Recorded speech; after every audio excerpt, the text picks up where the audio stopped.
Well, I got a chance to interview the boy from Pleasantdale, Nebraska, Corey Odvody. Grew up on a farm, had a lot of great values instilled in him back in the day. And now today, he's taking Americom and he's turned it into a behemoth. Over 25 employees. He serves a big part of Nebraska. And in this episode, you're going to hear a lot of really unique things. For instance, how he reached out to his employees and said, how many of you want to get stronger at leadership? Almost everyone in his company raised their hands, and he's providing them the opportunity to get more education to be better leaders. Also, you're going to learn about ABQ, always be qualifying.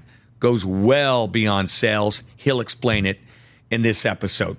And then strategic vision, one of his great strengths, how he sees out 3 to 5 years into his business to know how to continue to adapt and thrive. This is a fun one. And on top of it all, he's going to tell you about how to make sure as a business owner or business leader, you get quality time back in your life. He is a master fisherman, and he's in a band called the Midnight Special. I'm telling you, we're going to cover a lot of ground today with Corey Odvody of Americom, brought to you by our producer, Grace Dunbar. Well, this is fun because not only am I talking to a terrific leader who has built an unbelievable business, and we're going to talk all about Americom, but I got across from me a guy who is in a band called Midnight Special, and he can sing and he can play the drums. So we're going to cover a lot here, Corey. You ready for that? I'm ready. I'm ready. Well, listen, let's start first in Pleasantdale, Nebraska. This is your Mayberry, and it is just a speck on a map. Tell me a little bit about Pleasantdale, what it was like growing up there. Yeah, I grew up on a farm in between Pleasantdale and Crete, Nebraska, about 6 miles north of Crete. We raised cattle. At that time, we were raising wheat and milo. We switched to corn and soybeans later. But I listened to your interview with Jason Leibel, and his story sounds exactly like mine. Driving a tractor at 7 years old and working farm equipment, and all your buddies are in town playing video games. But just like Jason said, I wouldn't trade it for anything. I learned work ethic. I learned business skills. A farm is an entrepreneurial venture. So growing up out in the country had a lot to do with who I am today. You know, I've interviewed so many business owners who grew up on a farm, but you said something intriguing to me. You said it's an entrepreneurial venture. We oftentimes think of farmers just going out, working their tails off, which they do to feed America. Tell me from an entrepreneurial standpoint, though, what you learned. Cash flow, money management, value for your dollar, those types of concepts. Or you got to watch the dollars on the farm. It's a tight budget. So money management was a big lesson that I learned in that environment. The margins are pretty tight on farms, aren't they? Indeed. So tell me about siblings. I have 2 older sisters and 1 younger brother. So what was that like as far as sharing the work and all of you putting out the effort on the farm? Was that always equitable? Were there some fighting going on with the siblings? What was that like? That's a great question. We all shared the load for sure. We all got to do our share of the work. As the oldest son, I got a whole lot of it. So, and I wouldn't trade that for the world either. So I was, as the oldest male, I was out there quite a bit, but I appreciate it. And it was time I got to spend with my father and my grandfather. So it was very good. You know, you look back on those memories. What's one of the most fun things, your favorite thing to do on the farm? I know it was work, but pull out something where you're like, look, Tim, when I was doing this, it didn't even feel like work. You know, I really enjoyed the cattle, the animals. The cattle were a lot of fun. They were a lot of work, but I really enjoyed being around those animals, and that dynamic of the farm was fun for me. Yeah. You know, I got to imagine you learned a lot of leadership lessons early on. You spent time with your grandfather, your father. I'm sure your mom played a big role as well. Indeed. But give me a couple valuable lessons you got from hanging out with Dad, hanging out with Grandpa, learning the business. What's one thing you learned at an early age from a leadership perspective that's stuck with you all these years? You know, probably the biggest thing would be just you can't talk about it. You have to do it. You have to do something. You have to take some kind of action. And so once a decision was made, those guys took action. They went and did what they said they were going to do. And so the importance of taking action, the importance of not just talking about things would would probably be what I gained from that from a high level. Yeah. And, it's interesting you say that. I was a client of yours when I had my businesses, one in Lincoln, one in Omaha. And that was the one thing. I mean, you guys said what you were going to do, and then you were there. And you always answered the phone. Always returned a phone call. Yes. So it looks like that stuck with you all of these years, some of the important values you got at an early age. Yeah, for sure. So sports play a role? Or were you working all the time? No, I was fortunate enough to play a lot of sports in high school, and college a little bit. So that definitely is something I thought about when we talked before the interview about a place where leadership skills get honed. Definitely that was a place where I started to develop more skills. And I've seen it in other people when we hire someone that played sports. They get it from a leadership perspective a lot of times. I got to hear more about this. Tell me what you gleaned in. First up, football. I got to imagine it was football. I played basketball. Played hoops? Yeah. Okay. Yeah. Tell me, and college too as well. Bellevue University. Okay. Yeah, I played basketball there. So what did you glean from that? What was the most important, when you say you learned a lot there, what specifically? The dynamics of stepping up and being a leader, no matter your position on the team. The differences in the people and the leadership styles, the different coaches you have through the years. There's a lot, because working as a team, somebody's got to be the leader. Somebody has to step up. Some guys did it vocally, and I'm thinking of one guy that just never really said much, but he was a leader. The way he played and the way he carried himself was impressive, those types of things. So there's a lot of different ways to lead in that environment, and I think for me, I kind of found myself and found some of my leadership strengths in those environments. Yeah. I think the misnomer with leadership so often is that it has to be that vocal person. It has to be that person that says a lot. You just talked about someone that you admired who really was kind of that quiet leader. And when you think about that, and frankly, Corey, you're a little bit on the quiet side, right? I've never heard your voice get loud and booming. What is it that you have to have? What do you have to exhibit, though, beyond words, to be a strong leader? Confidence. You have to have the confidence that you're doing the right thing. You have to have the confidence in your convictions, your morals and values. All those things kind of combine in my mind to make that confidence in the decisions you're making and the direction you're leading people. Yeah. Well, you learned some confidence, I got to imagine, when you said you're driving a tractor at age 7. You got these huge responsibilities on the farm. Did that where it started? Were you a confident kid? Yeah. For the most part, I think so. We all go through, changes in confidence in our life, but I've always felt pretty confident in myself in most situations. Yeah. When did you not? When was there a time where you did? Now, what do you think it led to that? Well, in the beginning, I bought my business when I was 31 years old, and so I didn't know what I didn't know yet. So that was, I was probably more confident than I should have been, to be honest, with some of that stuff. But as I've come across business challenges, as you learn through the years, sometimes you take a hit, and so learning how to deal with failure, learning how to deal with challenges is a big part of it too. You had talked about, you put out to your team as well, look, you want to learn a little bit more about leadership, you want me to invest in that, I'm there for you. And you said your team overwhelmingly responded. A, what does that say about your team? And B, why was that important to you to be able to offer that? Yeah, so what we did was just put out an open call for who wants to be a leader in the company. It doesn't matter your position, your title. I don't care how long you've been here. I just want to identify who's interested in showing leadership and developing your skills and abilities. And then I said, we'll see who shows up. And I was really impressed that we had a lot of people show up to that meeting, and then some that, we're going to have to do it again because the room was full. And so really excited about that. Yeah. And we talked about the concepts where we're looking to improve, and a very receptive audience. Nothing bad is going to come from that. Only great things are going to come from that. And to me, helping people develop their leadership skills not only helps the business, it's going to float the boat higher at Americom, but it's going to help them in their personal lives. It's going to help them with their family.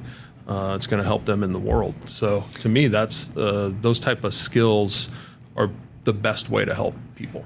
Boy, to your point, I just finished some leadership training this morning at a company. manufacturing company, and one of the leaders stepped up and said, I use this skill set with my wife and kids, and the results he had gotten out of that, so impressive. So you're right. It's something that is transferable, isn't it? It can go well outside of business. Yeah, for sure. Before we leave Pleasantdale, I always believe that you get a sense of what it was like growing up when you're about 12 years old in the middle of summer, right? That's when I always felt like I got the best lessons in life, right? What was that like? Give me a summer day in Pleasantdale, Nebraska, mid-July. What was that day like? Probably hauling bales, probably throwing bales on a trailer and unloading them for weeks at a time. You never complained? I mean, was it ever like, Dad, there's better things I could be doing? Well, I'm sure I did from time to time, but not that much. It's tough when you're a young kid and you want to hang out with your buddies, but all the lessons learned, the mechanical knowledge that you learn from fixing things on the farm, how to use tools. Yeah. It surprises me how many people don't know how to run a drill these days. It's not that hard. So those skills have really paid off, and that's especially in the summers. To your point, that's when I was really working on a tractor, working on whatever it was. So, yeah. The camaraderie of small town with your buddies. There's nothing like it, right? I got to hear about what it was like. Pick out one or two of your buddies that you grew up with, and maybe some of the shenanigans you guys got into.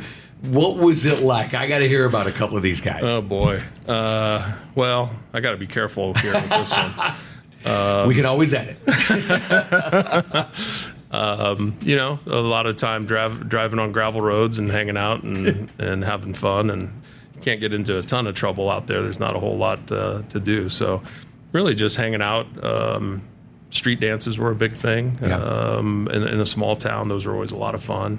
But yeah, that's where we kind of cut loose a little bit, especially in the summers. Well, speaking of cutting loose, you're in a band, Midnight Special, which before we went on air, you had the horrific experience of hearing me sing that song, by the way. So thanks for putting up with me. You're hired. But listen, I got to hear about what influenced you. How did you get introduced to music? Were you a kid? Was it later in life? A little bit in junior high, in elementary school, that type of stuff. And then I got into sports and kind of stepped away from music for a while. It's interesting because the day of my last game of basketball in my career, one of the players had a party, and he had just bought a guitar. Nobody knew how to do anything with it. I spent the whole party messing with that guitar, and the next day I went out and got one and determined to learn how to do it.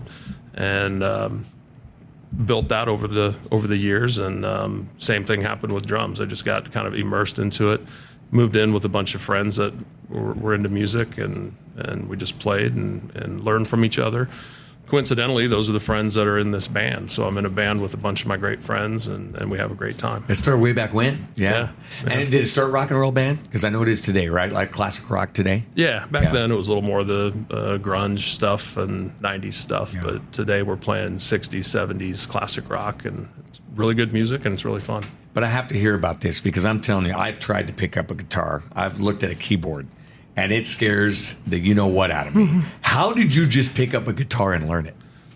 Just determination. Yeah. I wanted to do it, and they had a thing called tablature that you could print out your favorite songs. You can still find it. They had this new thing called the internet at the college in a computer lab. I know who invented that. And so I would go and print out my favorite songs and just learn them by tablature. It's kind of like paint by numbers, and learn some basic skills, and then learned a lot from other musicians over the years. I was interviewing Bodie Dostal, who owns Dostal Construction, and he said he was fascinated with art as a kid growing up. And he said that helped him to become so much better in his work, because he said, look, when I pour concrete, he has those lines in his head, and he knows how it should look, mostly because of his influences in art. Anything like that for music? Has it given you anything in the business world that you feel like has translated from singing songs into the business world? There's a lot of math in music. If you're good at math, you have a chance at being good at music. But I would say it's more of a piece of balance in my life. So when I go jam with my buddies, I'm not thinking about telephones and the security systems we do. I'm I've turned that off, and my brain's in a different place, and that's really important to have that balance in your life. So that's the purpose it really serves for me. So you started out with rock and roll back in the day, right? And what do you? I mean, if look, no audience, you're not selling any tickets. What do you go and get on the back deck, get the guitar out? What are you going to play? If I'm just hanging out by myself, I'm just going to try to create. I love to create original stuff. And so I try to just create something that appeals to me and that my ear likes. And if you come up with a good lick or a good riff, then maybe it takes another step forward and gets a drum track put on it, or a bass track in the home studio. And sometimes those little ideas kind of flourish into something that I'm really proud of. Most of them die on the vine, but every once in a while something will come together. So you guys do a lot of your own original stuff? Not a lot at this point. We're basically a cover band. I like to write music individually, but I also create original music with these guys just from time to time. I'm not real serious about it. Yeah. So look, you know how hard it is to write music. Who? Give me a writer. We always want to know about the songs you love and the performers. Give me a writer you love in the music world who's written some great stuff. It could be a performer on top of it, but someone who's written some great stuff. Gosh, I was just listening to him on the way in. Chris Stapleton. Oh, yes. Chris Stapleton is a guy that's written a whole lot of songs that we all are aware of that we didn't know he wrote. But then he's come out with some albums of his own that are extremely impressive. And so that guy's a really talented guy. Boy, and I love his voice. So unique. Guess what I listened to on the way in? A little Bob Marley. Nice. No Woman, No Cry. The live version. That's the classic. Yes. Yeah. Yes, it is. Good stuff. Yep. Yeah. We were just talking about him the other day and how great his music is as well. Yeah. Lost him way too early. All right. So let's now transition a little bit into, you mentioned at age 31, you bounce around in the 20s. Tell me what you were doing. 31 was when you took the big plunge. But what'd you do in the 20s to get ready to get Americom underway, when you turned 31? So I worked in the telecommunications industry for about not quite 10 years. Started at a small cabling business, went to a local ILEC, US West. I was there when they were bought out by Quest, so I got to see a corporate merger. Don't ever want to go through that again. And then ended up at AT&T for a few years. So really worked in some of the biggest companies in the world and got to see corporate America in all its glory. Yeah. What would you like about it? And what I think you're referring here, tongue in cheek, when you say all of its glory, right? Yes. What did you not like about corporate America? It's a weird machine to me. There's just a lot of minutia that doesn't amount to results, in my opinion. Steps you have to go through, just because they're managing so many people. So there's a lot of busy work that, in my view, I'm not selling anything to my customer here if I'm doing this paperwork. That was frustrating. What I liked about it, though, was really impressive people everywhere I went. Everywhere I went, there was a lot of smart people in the room. I learned a lot from those people. They're still my friends today. Yeah. Why telecommunications in your 20s, though? Why did you gravitate towards that, even before you had a business? I've always liked technology. I've always had a knack for it. I've always understood it. Some of it just kind of happened. Those were where some opportunities were, but it was a good fit for me because I've always enjoyed technology. Mm-hmm. And boy, Americom, definitely, I almost consider you a technology company. Would that be correct? Yeah, for sure. Yeah. You were going to expand on that? Yeah, I like to explain the 5 fingers of Americom when I talk about my company, because that makes it easy for me to remember and my customers as well. So we do hosted phone systems. We have a system from Zoltis that's excellent. We've been deploying it for a long time. A lot of advantages to that. We do Avigilon security systems, cameras, and door access control. That's been very good. We do Bogan paging systems and Class Bell. We're really heavy in the education vertical, so a lot of our solutions are what every school needs. So the mass notification and Class Bell systems. And then we do some newer stuff, new technology that we're excited about from a company called Nile. It's the guys that used to run Cisco have created a new way of looking at the network. Yeah. So that's something that we're excited about that we're going through as well. So phones, paging, security, networking, and cabling. We do a lot of cabling, fiber optics.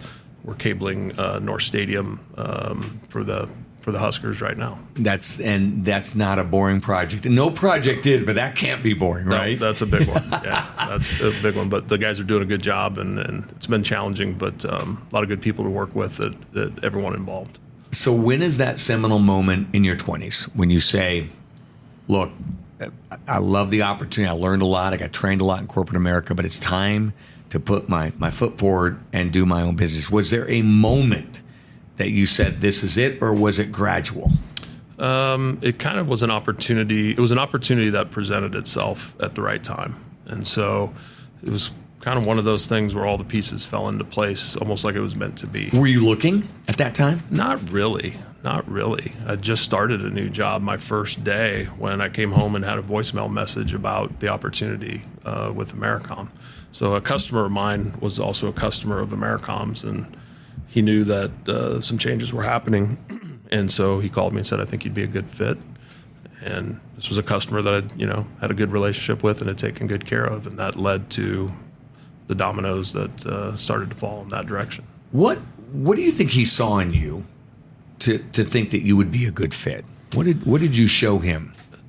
It's interesting. Kirby Barr is a great guy. He's from Greeley, Colorado, and when I first met him, I was at AT&T, and he did not like me because I was an AT&T salesman, and he had a bad experience with the last guy.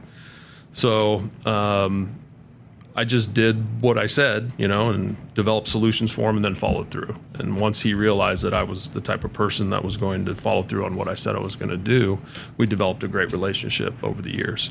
And so we got to know each other pretty well, and we did more and more projects together as time went on. And so it came down to trust is the bottom line. Mm-hmm. And there's that follow through again, saying what you're going to do and then doing it.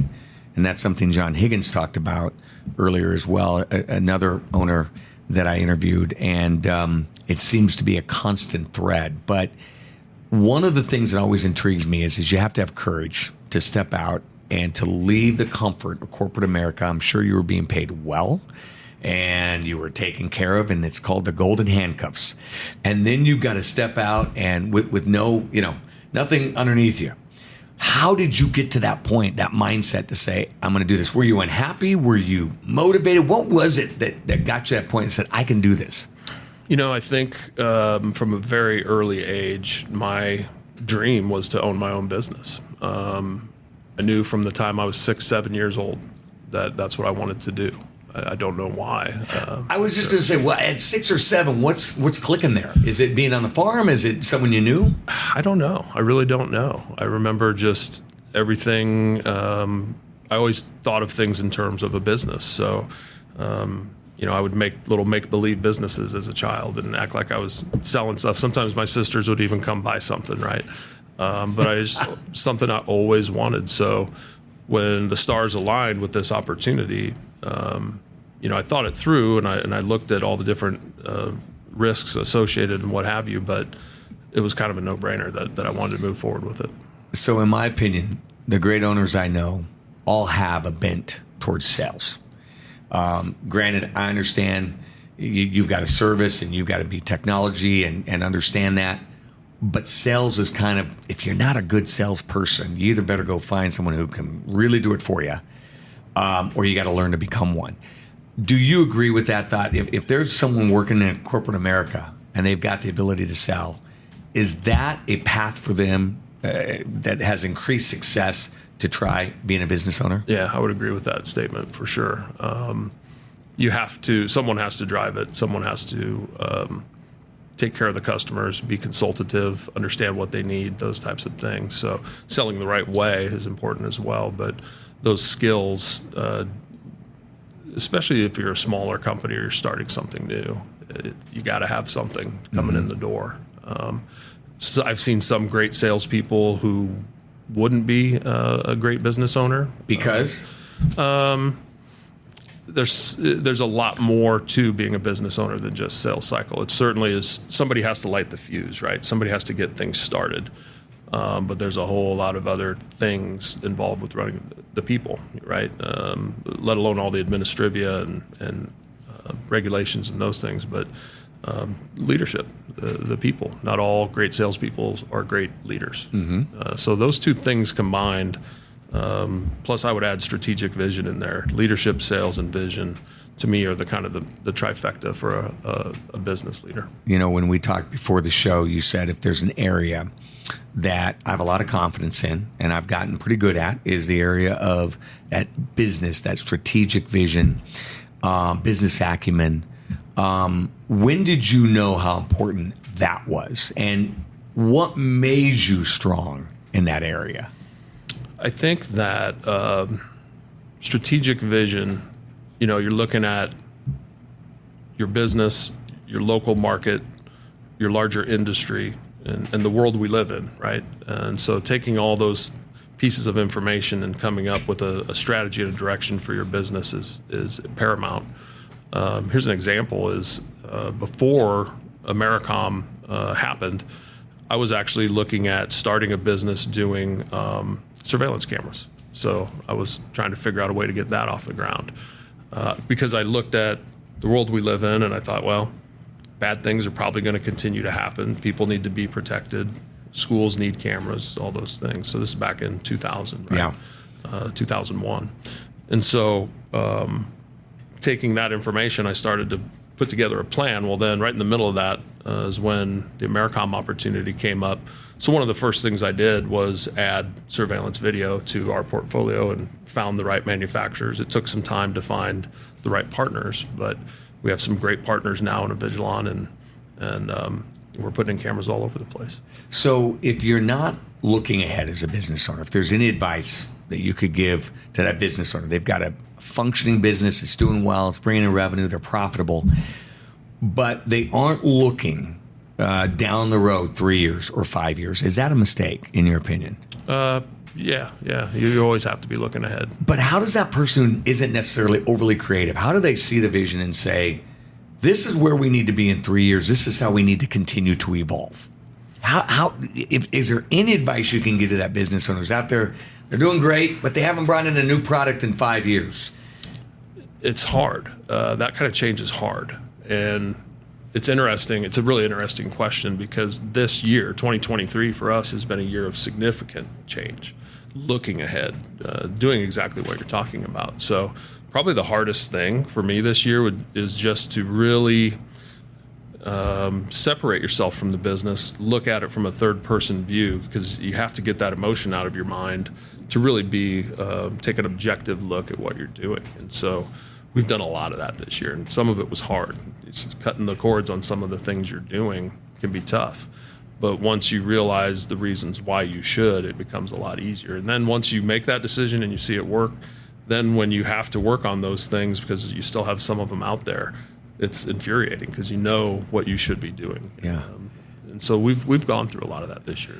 You know, when you talk about cutting the cord on maybe a product that we're going to move in a different direction, is that all metrics driven where you look at it and you say, hey, you know, our margins aren't good, we're not making much money? Is it gut?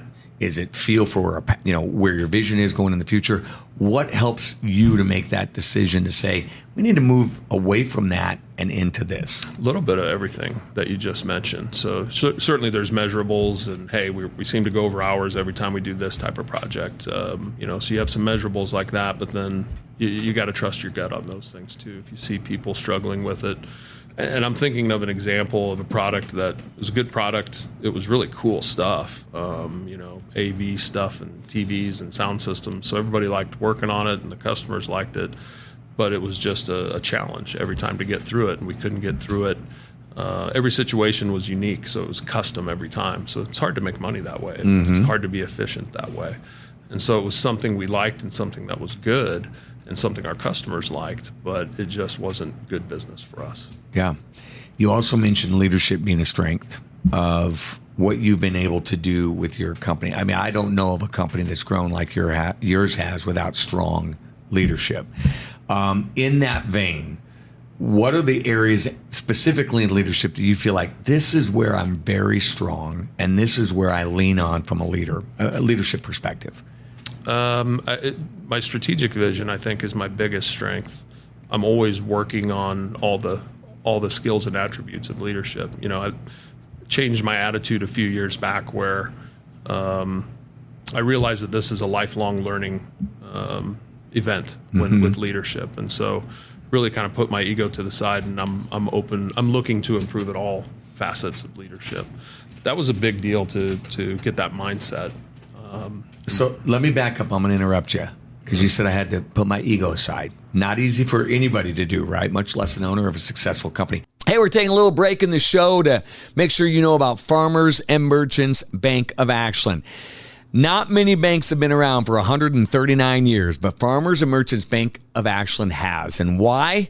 Because they offer full-service business banking, and you'll always speak to a live human being when you give them a call at Farmers and Merchants Bank of Ashland.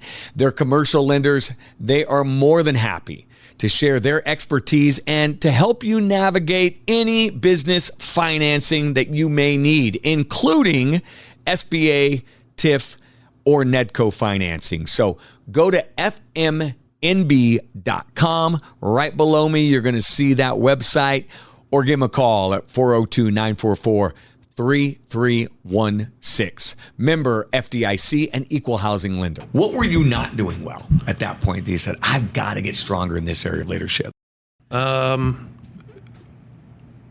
making decisions fast enough. And I think it's important to think things through, but there comes a time to pull the trigger, and I'm still working on accelerating my decision making, because you can't always get all the info to have an exactly clear answer. So you have to get whatever info you can and then make a decision. Yeah. And so I'm trying to speed that up. Yeah. What was it? Fear? Was it fear of failure? Was it you felt like you just had to have more data? What was holding you back to where you weren't moving as quickly as you wanted to? Yeah, I think fear of the unknown was part of it. And that's a human trait, and that's something that I struggle with leadership, right? Like, I don't know how that's going to turn out, and I want to know before I make that decision. Well, that's just not how life works. Yeah. Sometimes. Yeah.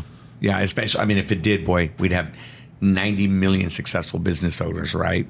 Because you'd have the path and you know what the answer is going to be. Keith Ziegenbein, who owned KZCO for years, sold it. One of the things he said to me once is he said, Tim, I don't overthink it. When I get ready and I have an idea in my head, I just act on it. And he said, many times, I've made some mistakes and it hasn't worked, but a lot of times it has worked. Have you gotten to where you're that comfortable, or are you still more process driven in making those decisions? Yeah, I have a ways to go to get to where I want to go. It's funny because I think back to last week and a decision that I'm kicking myself because I'm like, I should have made that decision days before I did it. Yeah. So I'm still looking to improve that. I am better on some things, and there's some things that now I make immediate decisions, but I get paralysis analysis sometimes. So easy to do. Let's talk about the people part of leadership. Curious where, again, your strength when it comes to leading a team and leading people. And we're going to go the flip side of that. What did you ever look back on and say, I need to get better at? But let's start with the area of strength. What do you believe that every leader needs to have to be a strong leader of people? They have to lead by example, and they have to lead from the front. Those are the most important things. You have to put yourself out there and show the world and show your team that you're going to take them in the right direction. Yeah. Just that simple of a concept, I think, is one of the most important concepts. And on the flip side, if whether it was 10 years ago, 5 years ago, and you said, I need to be stronger in this area when it comes to just people, anything that you were like, I need to work at in this area, and if so, what did you do to work at it? I think just being a little more transparent with people. It's a way that my perspective on leadership has changed where hey, I'm a human being, so being transparent, showing people, who you are and getting more personal with things, letting people know who I am outside of work life and those types of things. Why were you guarded about that? I think it has to do with, it was a wild time when getting this thing off the ground. Mm-hmm. And so there was a lot of things coming at me from a lot of different directions. And so I think I kind of just closed the walls off a little bit internally with some of the people, because there was people there when I bought the company, and so that's always an interesting dynamic. And so I think that would be part of the reason that I just kind of tried to keep things at arm's length with my relationships internal to the company. Now I have a team of people that, they're all people that I've hired. They're all people that are used to working with me. So I trust them. So we come back to that trust word is probably, after some thought, the impetus for that. Yeah. And so now I have people that I trust, and it's easy to be open and transparent with them. So why is that important as a leader, that they see those walls come down a little bit from their leader? What have you seen out of it? What do you get out of it that they can see you more on that human level? I think it helps the relationship between people, and there's that trust word again, right? As those things develop, then you have a better understanding of where each other's coming from. You can be more productive, you can be more efficient, and just know where each other's coming from. Yeah. One of the things that you like to do as well is you like to fish. Indeed. And one of the things I think about when I know people who love to fish, and you fish a lot and you're good at it, you get a lot of time to think about business, don't you? How important is it as a business owner to have that place where you can go, whether it's reading, whether it's fish, and you can just ruminate on business and think strategically about what needs to happen? Is that part of why you fish so much? Yeah, that's just like I said about music before, is part of the balance in my life. Fishing is part of the balance too, and that's for sure a place where you can clear your mind. And if you want to think about business, you can. If you don't want to, you don't have to. But there's a lot of time on the boat. You're thinking about a situation or whatever it is about the business, and you don't have all those distractions going on around you, so you can think clearly. Hopefully the only distraction you get is a big fish that comes in. But yeah, and fishing's been good, you say, this summer, hasn't it? It has been. Yeah. We're going to come back to that at the end, but I always like to use this show too to give these business owners, business leaders that are out there some opportunities to just kind of hear from folks who have been successful. One of the things that you've done is you like to stay ahead of the curve. You've talked about that. You're in a technology company, and goodness knows what technology changes all the time. So how do you make sure you balance your time so that you can work on the everyday that needs to get done, but you can also take some time to look ahead and say, what are the products we need? What do you do to make sure that gets done? Little research in the evenings, just kind of seeing what's out there in publications and things like that. But really, it's more just paying attention as you're talking with people in the industry, and a lot of people have their ear to the ground. I have a lot of great relationships in the industry, so when something new's cropping up, I'll tend to hear about it, and then you can think on that or research it and find out what it is and decide what you want to do. Yeah, because I think in your business that's the challenge, right? The constant and ever changing, not just the technology, but it's what people want. It's what your customers want and maybe what they need, and having to balance that as well, not just the technology but also the needs of your customers. Yeah, and probably one of the keys for us, and it took a long time to get to the point we're at, but choosing the right partners and the right manufacturers is everything. We had a lot of struggles early on. Now that we have the right partners and the right equipment, enterprise grade stuff, good people to work with, that's been a huge difference. Yeah. And that's something else I want to explore a little bit with you, because obviously you've got to have those partners and they have to be fantastic, because you're going to take their product out to your customer base. They've got to work. They've got to be dependable and reliable. So again, for those business owners and leaders that are out there in that kind of a realm where they have to pick vendors, trusted vendors, walk me through the process of what that's like for you. There's always an unknown in it. What we try to do is just pay attention, focus on relationships, focus on actions, not just what people say, but what they do. And then, you have to really decide, there's the product, there's the company, the manufacturer, and then there's the people that you're working with. So you have to take all those things together and really pay attention and decide if that's the direction you want to go. It's a long-term commitment at the end of the day. So most of the time, those things work out pretty well. Yeah. Most of the time, those things, there's going to be challenges, there's going to be situations, but as long as everyone's coming to the table and being honest with each other, those things tend to work out. And is there anything that you found that has increased your likelihood of success with your vendors? Any kind of process you go through, any kind of vetting that you do? Is there anything you find that, hey, we're going to be successful when this happens? We call it ABQ, always be qualifying. So we ask questions to qualify. And we do this with almost everything, right? Mm-hmm. So we want to qualify our vendors. We want to qualify our partners. We want to qualify our customers. We want to make sure we know what the business situation is. So we talk about that a lot. What is the business situation? How did you qualify what's going on? Okay, now give us the lay of the land, tell us what's going on, that type of thing. Yeah. Well, I tell you, there are so many things that folks can learn from what you've done. And this is, I always like to say it's a true American success story. Because when you started, you've got about 25-ish employees now. When you started, how big was it? 4 or 5 people. So do you ever pinch yourself? I asked that of another business owner once. Do you ever pinch yourself when you look back on it and say, my goodness, I've lived the American dream. I bought a business with 4 people. Here we are today. You've got a lifestyle that's wonderful, but really you've got the freedom, right? And the ability to do what you want to do from a standpoint of how you run your business, how you live your life. Do you ever pinch yourself and look back and say, this is how good I've got it? No. No. Why is that? Too busy in it today? Yeah, I still work pretty hard at it, and my mind's on the next thing all the time. Yeah. So I don't look back too much. I tend to look forward.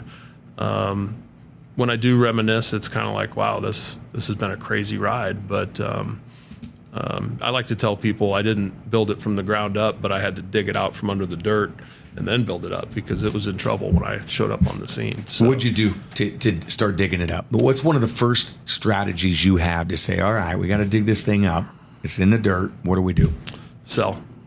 Get out and sell. Get out and talk to people and light the fuse. Make something happen. Find out what your customers need, how you can help them. That was the strategy going in. And the other thing I had to do, I had to fire a couple clients. And it's weird because I knew these clients well and I got along with them well, but they got some new management and the way they were treating my company wasn't going to work. So very early on, the customer that I thought was going to make this easy for me made it very hard, and I had to walk away and quit taking their calls. That was hard to do, and I picked up the phone and started calling around town saying, hey, do you need a phone system? That was one of the most difficult decisions I've had to make. It was one of the most important and critical ones as well. And that is something that so many business owners go through, that they don't know when to step away from that client. But what were some of the things that you were seeing that said, this is why we got to make this break? I understand there's some revenue coming in, but this is why we have to, to make this break. What were some things you were seeing? Unreasonable expectations.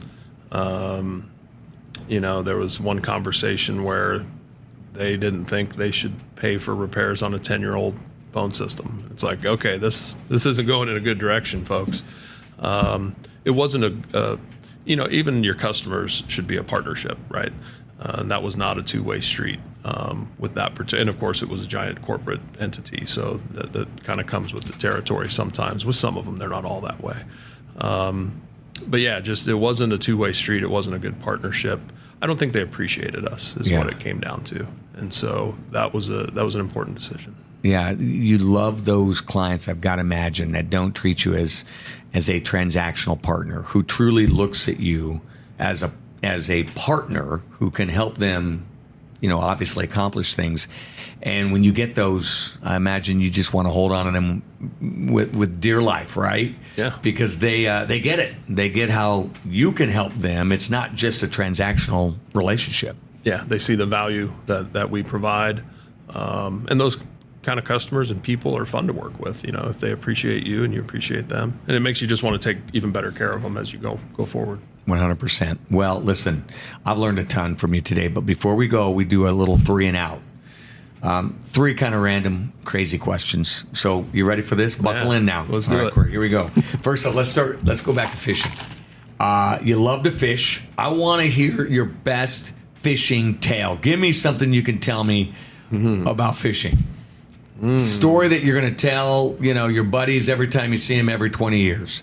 Okay, I got a good one. Yeah. So this was about 10 years ago, decade ago, I hadn't gone fishing for a long time. And I knew I loved it. And I thought, why am I not doing that? I love it. And I, like, from the time I'd bought my business, the first 8 years, I don't think I fished. I was working all the time. Right.